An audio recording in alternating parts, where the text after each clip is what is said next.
अपराध को रोकने का एकमात्र उपाय है संस्कार। सरकार से अपराध नहीं, संस्कार से अपराध रोक सकते हैं। अगर संस्कार होंगे तो कोई भी अपराध नहीं हो सकता। और बच्चों में संस्कार कब आएंगे? जब माता पिता स्वयं संस्कारी हो गए। अब माताजी पिताजी स्वयं पग्गा पी गए, बच्चा तो आगे के लगे जो है ठटरी बढ़ाएंगे ही बढ़ाएंगे। तो परिवार को संस्कारवान, बच्चों को संस्कारवान बनाना है तो उसके पहले माता पिता को संस्कारवान बनना पड़ेगा।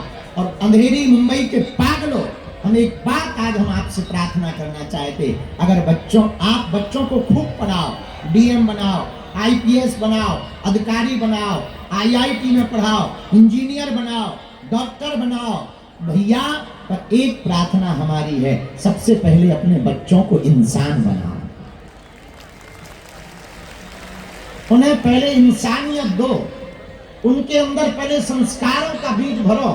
संस्कार ऐसे हो हनुमान जी की तरह कि लंका में रावण भय दिखाता रहा, प्रलोभन देता रहा, तरह तरह की बातें करता रहा, राक्षस ताली बजाते रहे, बांधा गया हनुमान जी को, पूंछ में आग लगाई गई, पर ये भारत के मां के संस्कार हनुमान जी के अंदर थे।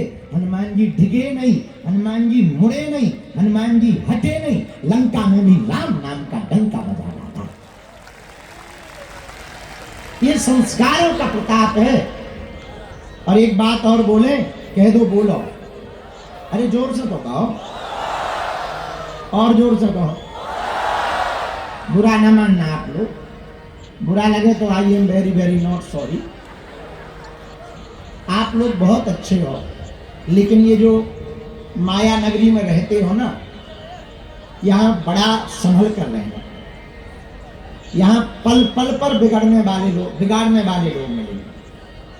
पर एक बात सिद्धांतिक समझो रामचरितमानस की, राम के राज्य में रहकर के मंथरा सुधरी नहीं और रावण के राज्य में रहकर के विभीषण बिगड़ा नहीं। तो ये महत्वपूर्ण नहीं है कि आप कहां रहते हो, महत्वपूर्ण है कि आपके संस्कार कैसे हैं। अगर आपके संस्कार कठोर होंगे तो अंधेरी मुंबई के पागलों, आपके बच्चे संस्कार से पले होंगे, बड़े होंगे, गीता रामायण के आधार पर जीवन जी रहे होंगे, तो हम आपको दावे के साथ कह सकते हैं आपके बच्चे कभी भी विधर्मियों के चक्कर में नहीं पड़ सकते हैं। वरना गांव से ज्यादा शहरों में आजकल बड़ा डर है। आजकल के कुछ अंग्रेजी के पढ़े लिखे लड़का, अरे सब एक ही है, आप ऐसा कर रहे हो, सब एक ही है। भैया हम ऐसा कर नहीं रहे हैं, हमको तो हिंदुओं को देख करके बड़ा डर लगता है। वो कश्मीरी पंडितों का भागना, वो बांग्लादेश में हिंदुओं के ऊपर हुए अत्याचार, वो 1996 से जलता हुआ मणिपुर, वो नूह मेवात की घटना, वो श्रद्धा के 35 टुकड़े, वो कोलकाता की डॉक्टर बिटिया की हत्या, वो पालघर के संतों की हत्या, वो रामचरितमानस का जलाना, हमको तो डर लगता है। और हिंदुओं, एक बात तुम हमारी कान खोलकर सुन लो, 100 रुपए का अगर हम तुम्हें नोट दें, 4 टुकड़े कर दें और जाके कहें कि जाओ दुकान पे ले जाओ, तो क्या एक टुकड़ा 25 पर चलेगा? जवाब दो, जरा जोर से बोलो। 100 का नोट तभी चलेगा जब चारों टुकड़ों एक होंगे। अगर अलग अलग कर दोगे तो कोई कीमत नहीं रहेगी। उसी प्रकार हिंदू अलग अलग रहेंगे तो कोई कीमत नहीं रहेगी, पर हिंदू एक रहेगा तो वो महंगा भी रहेगा, अच्छा भी रहेगा, सुरक्षित भी रहेगा, संरक्षित भी रहेगा और भारत हिंदू राष्ट्र होकर के रहेगा। बहुत से लोग हमारी बड़ी बुराई करते, बाबा तुम हिंदू मुसलमान करते हो। हमने कहा ठटरी के बड़े, हम हिंदू मुसलमान नहीं करते, हम तो सिर्फ हिंदू करते हैं। हमको किसी से देखो, हिंदुओं एक बात और बोले, मुसलमानों को गाली दे करके कभी भी हिंदू राष्ट्र नहीं बन सकता है। हमें अपने बच्चों को संस्कारवान बनाना पड़ेगा, अपने बच्चों को वीर छत्रपति शिवाजी की तरह तैयार करना पड़ेगा, वीर छत्रपति संभाजी महाराज की तरह तैयार करना पड़ेगा। कि औरंगजेब ने करोड़ों उपाय कर लिए पर हमारे संभाजी महाराज का धर्म परिवर्तन नहीं कर पाया, प्राण दे दिए, पर धर्म को नहीं त्यागा। स्वधर्मे निधनम श्रेया पर धर्मो भयावह। गीता कहती स्वयं के धर्म में मरना श्रेयस्कर है, दूसरे धर्म के बारे में विचार करने से। यहाँ प्रबुद्ध लोग भी बैठे हैं, बुढ़ग लोग भी बैठे हैं, युवान भी बैठे हैं। युवानों, बाद में तुम सब इलू कर लेना, मोबाइल बाद में चला लेना, रील बाद में देख लेना। हमारी युवानों से प्रार्थना है, जवानी बहुत संभल करके जियो। नशा, नींद और नारी, इन तीन से परहेज कर लो, तुम्हें सफलता से कोई नहीं रोक सकता। लेकिन आजकल तुम्हें भी ठटनी बढ़ रही, रील के चक्कर में आजकल रियल को आदमी खोजना कठिन हो गया। असली कौन है ये खोजना कठिन हो गया। भारत को, अगर भारत के हिंदुओं को बचाना है तो एकमात्र उपाय है, पहले हिंदुओं को हिंदू बनना पड़ेगा। अब आप कहोगे कि महाराज जी ये बड़ी कंट्रोवर्सी वाली बात कह दी। इस देश में एक पत्रकार ने हमसे दिल्ली में पूछा, 80% हिंदू हैं तो हिंदू राष्ट्र क्यों नहीं बन पा रहा? हमने कहा ठटरी के बड़े, पहले ये बता हिंदू हैं ही कहाँ? या तो ब्राह्मण है, या क्षत्रिय है, या वैश्य है, या वर्मा है, या शर्मा है, या जाट है, या भाषावादी है, या फिर क्षेत्रवादी है। जिस दिन इस देश में सब भारतीय कट्टर हिंदू बन जाएंगे, उसी समर्पित हिंदू बन जाएंगे, उसी दिन भारत हमारा हिंदू राष्ट्र है। लेकिन अब प्रश्न उठता है कि हिंदू राष्ट्र बनेगा कैसे? तो हमने उपाय दिया, हिंदू राष्ट्र को बनाने के पहले हिंदू राज्य बनाए जाए, हिंदू राज्यों को बनाने के पहले हिंदू जिले बनाए जाए, हिंदू जिले बनाने के पहले हिंदू गांव बनाए जाए, हिंदू गांव बनाने के पहले हिंदू समाज बनाया जाए, हिंदू समाज बनाने के पहले हिंदू परिवार होने चाहिए, हिंदू परिवार होने के पहले हिंदू घर होने चाहिए, हिंदू घर होने के पहले खुद को कट्टर हिंदू होना चाहिए। हाँ जी या ना जी? जोर से बोलो, अरे जोर से तो बोलो, और जोर से बोलो, तभी हिंदू। एक बात और, हाथ जोड़ करके बोले, आप अगर हिंदू हैं तो चरित्र का निर्माण करो, चित्र के चक्कर में ना पड़ो। हम जब भी निकलते हैं, महाराज एक सेल्फी हो जाए। पहले लोग आते थे, गुरुजी आशीर्वाद दो हमारी बुद्धि ठीक रहे। आजकल आशीर्वाद, गुरुजी एक फोटो हो जाए। हम भी इतने बदमाश हो गए, अब हम दूर ही से देख रहे हो, समझ जाए कि जो पाँव पर भी नहीं यार, वो शुद्ध फोटो ले गया। तो हम भी बढ़िया टेढ़ा मुंह करके ले बेटा भाव में आशीर्वाद। और इतने खतरनाक फोटोबाज आदमी हो। एक तो बंबई में हम गए, एक जगह स्वागत चल रहा, तो माला लेके आओ। हमने कहा बहुत अच्छी बात है, अच्छी माला है। तो हमने गलो ऐसा कर दो, उन्हें कान पे माला टांगा। हम कहा ये क्या है? तो उन्हें हमारी तरफ देख ही नहीं रहो, देख फोटो वाले की तरफ माला इस तरह। उन्होंने कहा ठटरी के भरे माला तो ढंग से डाल दे। तो आजकल इस चित्र के जीवन में चरित्र घटता जा रहा है, पर धन्य है हमारे राम जी। हाँ, उनका चरित्र धन्य है। राम जी जैसा चरित्र किसका हो? रावण मर गया तो राम जी चांद की चांदनी में लक्ष्मण जी के साथ बैठे। जरा ध्यान से सुनना, राम जी चांद की चांदनी में शिला पर बैठे हैं। रावण का वध हो गया, ऐसे ही मैदान है, चांदनी छिटक रही है और राम जी बैठे हुए हैं। उसी समय एक स्त्री की छाया दिखाई पड़ी पीछे से। तो राम जी उठकर खड़े हो, राम जी मुड़े नहीं, जरा चरित्र देखना। हाथ जोड़ करके राम जी उस छाया को देखकर कहते, मां तुम कौन हो? मां तुम कौन हो?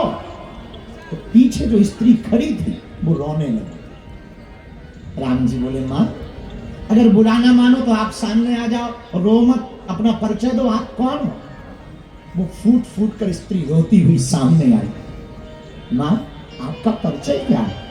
उस स्त्री ने कहा, राम मैं मंदोदरी, रावण की पत्नी मंदोदरी हूं।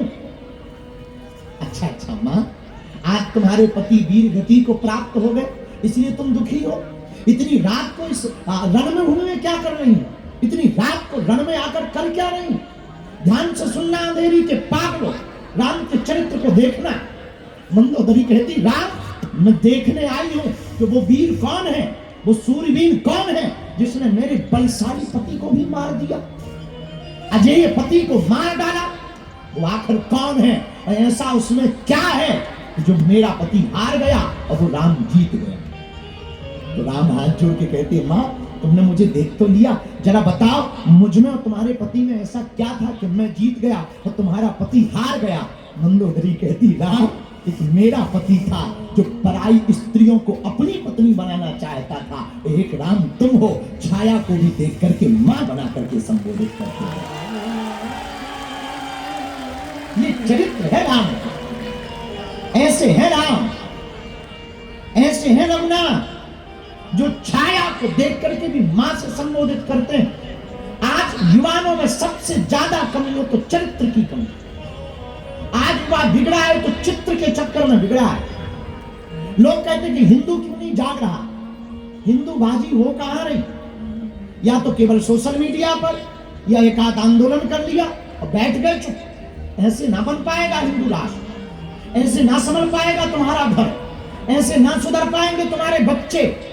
भारत के लोगों और अंधेरी में रहने वाले जितने भी अभिभावक रहते हैं, हम हाथ जोड़ करके प्रार्थना करना चाहते हैं। तुम अपने बच्चों को सुधारना चाहते हो तो सबसे पहले घर के माँ बाप रामायण के आधार पर जीवन जीना प्रारंभ करें। माँ बाप रामायण के आधार पर जीवन जिएंगे, बच्चों को जीना ही पड़ेगा। बच्चे जिएंगे तो संस्कृति सुधरेगी, संस्कृति सुधरेगी तो समाज सुधरेगा, समाज सुधरेगा तो राष्ट्र सुधरेगा। अपने बच्चों को सुधारना है, पहले हमें दुनिया को बदलना है तो पहले खुद को बदलना पड़ेगा। दुनिया को बदलने के पहले एक बात तुम दादे से सुन लो, पहले खुद को बदलो, खुद का चश्मा बदलो। आप बदलोगे तो दुनिया बदलेगी।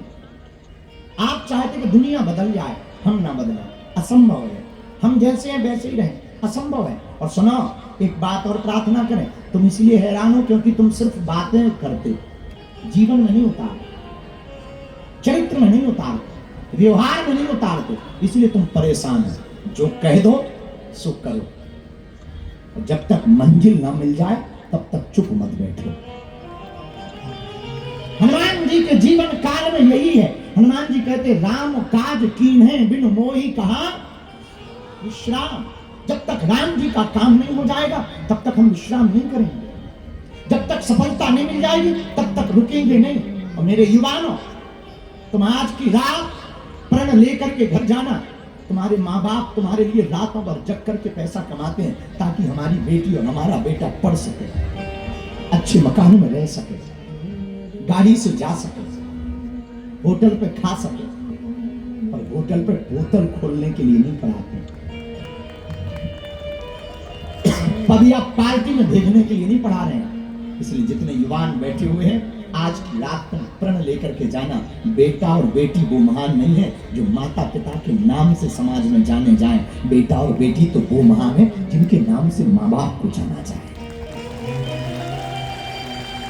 ऐसा चरित्र का निर्माण करो कि तुम्हारे नाम से माँ बाप को जाना जाए। किसी मोहल्ले से, किसी गली के कोने से तुम्हारी माँ निकले और लोग कहें ये फलानी बेटी IAS की माँ जा रही है, ये IPS का ये पिता खड़ा है।